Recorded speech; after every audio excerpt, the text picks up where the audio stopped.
జమ్మూ కాశ్మీర్లోని సోపోర్ జిల్లాలో ఉగ్రవాదులతో జరిగిన ఎదురుకాల్పుల్లో ఆంధ్రప్రదేశ్కు చెందిన జవాన్ ప్రాణాలను కోల్పోయారు.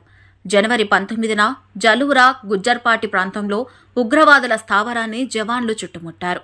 ఈ సమయంలో తీవ్రవాదులు కాల్పులకు తెగబడ్డారు. చిత్తూరు జిల్లాకు చెందిన జవాన్ బంగల కార్తిక్ తీవ్రంగా గాయపడ్డారు. వైద్యం కోసం తరలిస్తుండగా తుదిశ్వాస విడిచారని భారత ఆర్మీ తెలిపింది.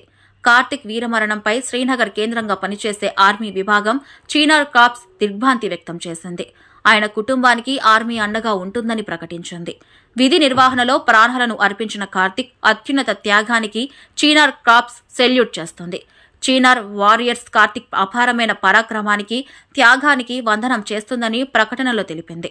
కార్తిక్ ది ఏపీలోని చిత్తూరు జిల్లా బంగారుపాలెం మండలం ఎగువరాగిమాను పెంట గ్రామం.